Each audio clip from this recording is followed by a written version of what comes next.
Good afternoon, my YouTube viewers. It is Palestine here. Thank you for, welcome to my channel. Thank you for coming to my channel. What I'm going to do in this video is I'm going to talk about the thing that I didn't want to talk about in my last video. What's happened is my boyfriend has been having tantrums for months because he doesn't like my seat friend. Now, my seat friend is a very vulnerable person. He is dyslexic. He can read a few words. But he can't write because he shakes all the time. And because he shakes all the time, he's very limited in what he can do. Both of his parents are deceased, and his home life is really bad, and his family aren't interested in helping him with his problems. And so I got involved, and I've been helping him because I can read for him and write for him and do things on the computer for him that he can't do. And he's very lonely. And my boyfriend doesn't like my seat friend. And so basically, these tantrums have been going on for months. And my boyfriend has been phoning my seat friend and leaving messages on his phone. And the reason why is because my seat friend was brought up in an Indian subculture in the UK. And this Indian subculture is, they don't think very highly of women. They just see women as being domesticated servants and unpaid servants. And they do all the cooking, all the cleaning, working in the garden. They're just unpaid servants.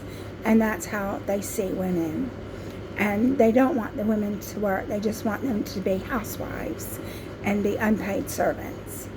And so my boyfriend could have talked to him and tried to teach him that that kind of attitude isn't appropriate in modern day UK, because women have to go to work, but he didn't want to. And so basically I said something to my boyfriend that my seat friend said to me, and my boyfriend got really mad, and he can't accept the fact that my seat friend needs to be taught how to behave in modern day UK, because he has been mis-socialized by his father and his culture to believe that women are no good. Women are just good for cooking, cleaning, doing the ironing, working in the garden. The only thing that they're good for is being unpaid servants. Now, this was a good opportunity for my boyfriend to try to teach my seat friend how to behave in modern UK society, but he didn't want to. And I told my boyfriend something that my seat friend said to me, but of course I never would do it. He asked me a question, and I said I would have to think about it. But of course, I never would do it, never, because of his ideas about women. That I couldn't do it, even if I wanted to do it. I couldn't do it. It would be a disaster because of his ideas about women. And so I've been putting up with these tantrums for months. And I told my boyfriend that I wanted him to be friends with my seat friend, and he doesn't want to be friends. And I told my boyfriend several times. I told him, I said, if my seat friend had lots of friends and lots of family, and he had support, it would be easy for me to let him go. I said, but he doesn't have any support, and I can't let him go when I know that he hasn't got support. And I told that to my boyfriend. So my boyfriend knows my stance on the matter.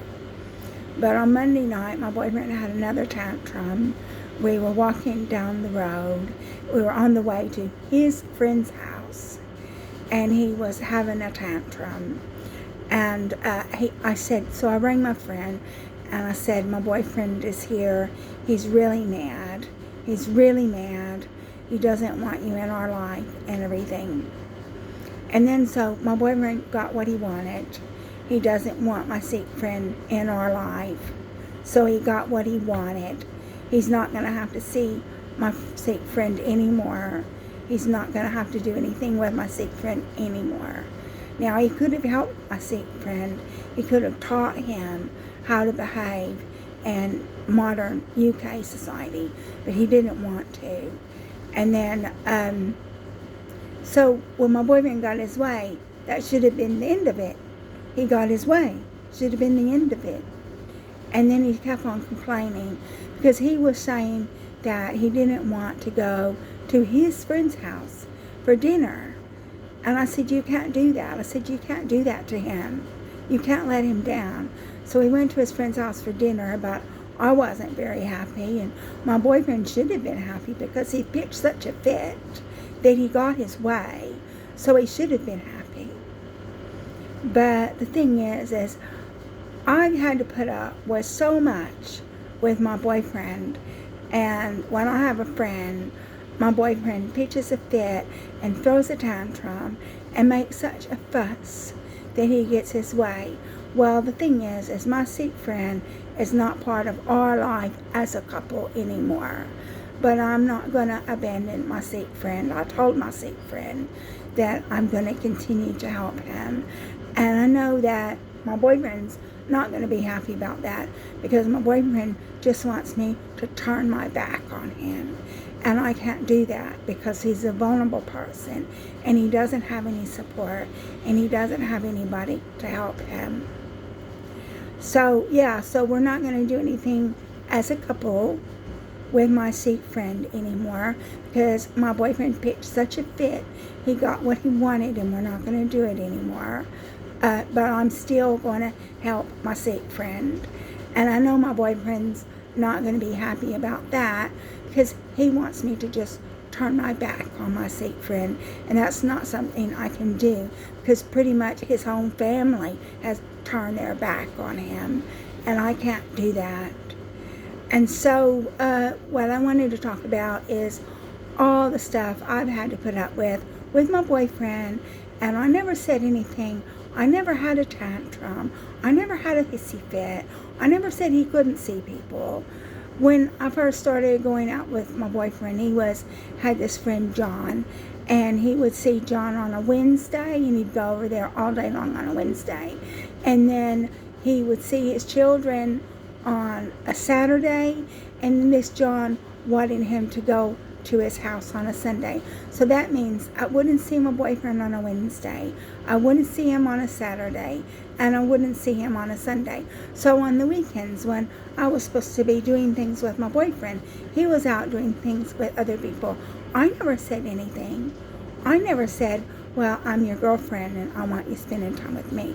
I just put up with it. But then he fell out with this guy John and he had a tantrum. And then so like when John wasn't in our life anymore, I thought, well, this is great. You know, John's not around anymore. So he fell out with John. And then after a while, John sort of wanted to get back in his life.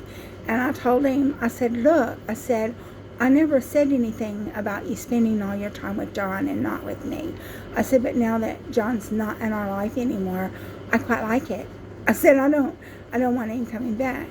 And then there was this other guy, an Iranian guy called Bob. Now this guy definitely has a learning disability.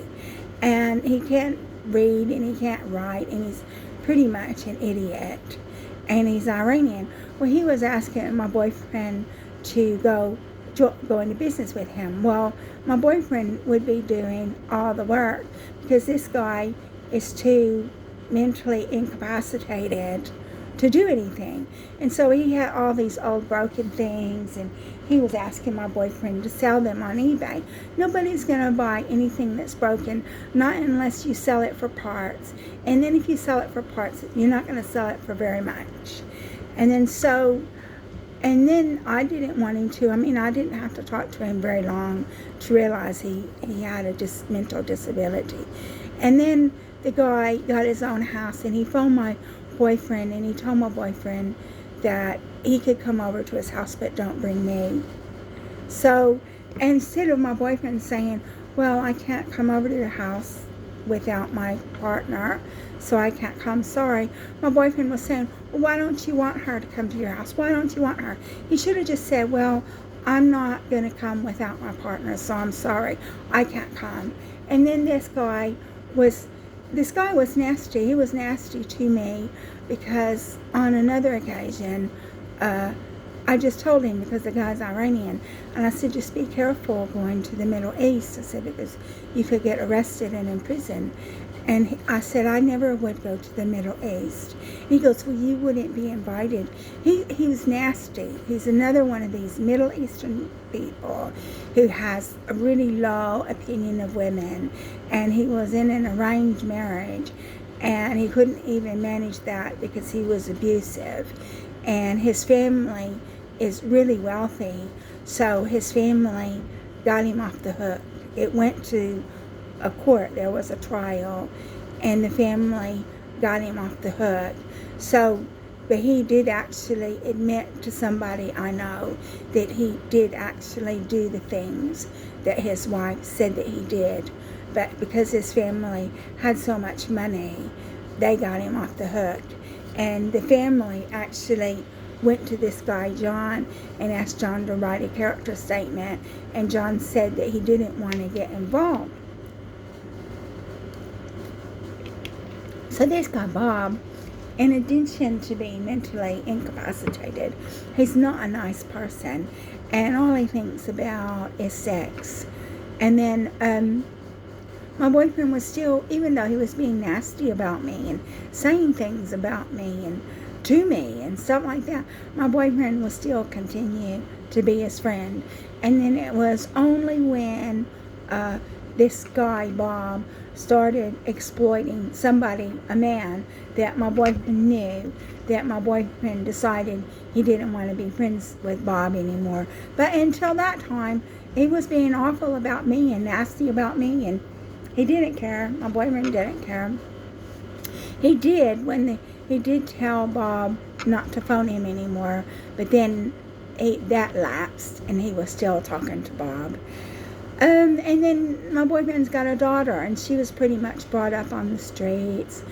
She pretty much was brought up on the streets and stuff like that, and his daughter has no manners, and she has psychological problems as well because she self-harms, she smokes, she drinks, she uses recreational drugs and stuff like that. And then she was going to get married because she was going out to the clubs and looking for a man to support her. So she met this guy, and they were going to get married, and she uninvited me to her wedding, and she was just really awful and nasty and everything else.